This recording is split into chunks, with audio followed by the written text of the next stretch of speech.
اعوذ باللہ من الشیطان الرجیم بسم اللہ الرحمن الرحیم۔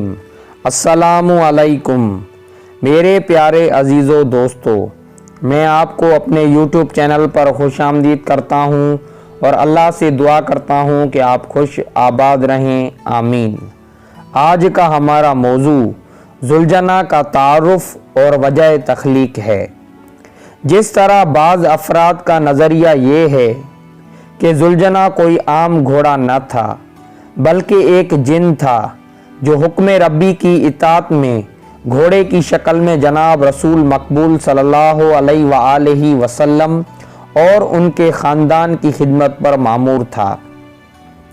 61 ہجری میں اپنے فرض کی تکمیل کے بعد اپنی دنیا میں لوٹ گیا۔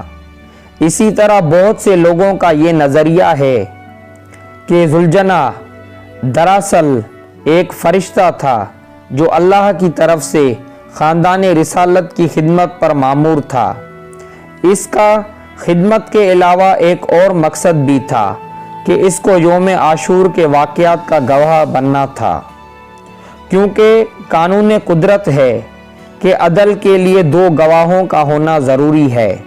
مثال کے طور پر یہ کہا جاتا ہے کہ حجر اسود دراصل ایک فرشتہ ہے جو عہد الست کا گواہ ہے، اور اس کو پتھر کی صورت میں اس دنیا میں اس لیے بھیجا گیا ہے تاکہ وہ اس دنیا میں بھی اس بات کی گواہی درج کر سکے کہ کون سے لوگ عہد الست پر قائم رہے۔ عہد الست کا دوسرا گواہ خود باری تعالیٰ ہے۔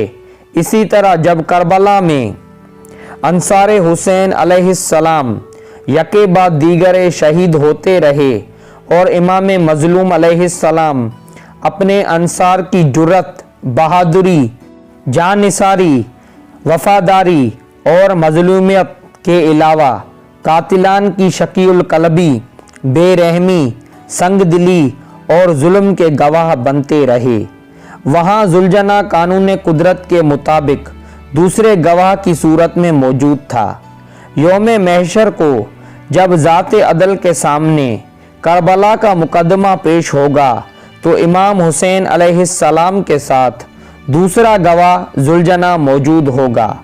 اگر کوئی یہ کہے کہ ذوالجناح تو بے زبان جاندار ہے، مانا کہ محشر کو وہ زندہ موجود ہوگا مگر وہ گواہی کس طرح دے گا، تو جواب میں صرف یہ عرض ہے کہ اگر انسان کے جسمانی اعضاء اس کے بارے میں گواہی دیں گے، حجر اسود پتھر کی صورت ہو کر گواہی دے گا، تو اللہ کے حکم سے ذوالجناح کے گواہی دینے میں کیا امر مانع ہو سکتا ہے؟ رب نے اپنی قدرت کا مظاہرہ اس دنیا میں بھی دکھا دیا کہ مستند تاریخ کے مطابق ذوالجناح نے یوم عاشور انسانی آواز میں کلام کیا تھا۔ اس سے اس نظریے کو وزن حاصل ہوتا ہے کہ ذوالجناح کی تخلیق خاص طور پر خاص مقصد کے لیے ہوئی تھی۔ یہ کوئی عام گھوڑا ہرگز نہیں ہو سکتا، کیونکہ دشت کربلا کے پرہول مقام پر 3 پہر تک جاری ستم کو برداشت کرنا کسی عام جانور کے بس کی بات ہرگز نہیں تھی۔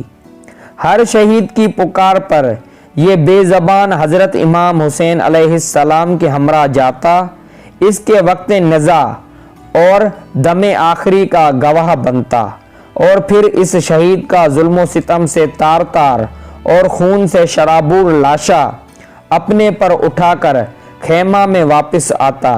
اس جاندار کو 3 دن کی بھوک پیاس کا احساس بالکل نہ تھا۔ سب سے بڑھ کر یہ کہ جب جگر گوشہ رسول صلی اللہ علیہ وآلہ وسلم نے حیدری جلال دکھایا تو اس جاندار نے مورخ کو یہ لکھنے پر مجبور کر دیا کہ راہوار حسینی گھوڑا نہیں، کسی اور دنیا کی مخلوق نظر آتا تھا۔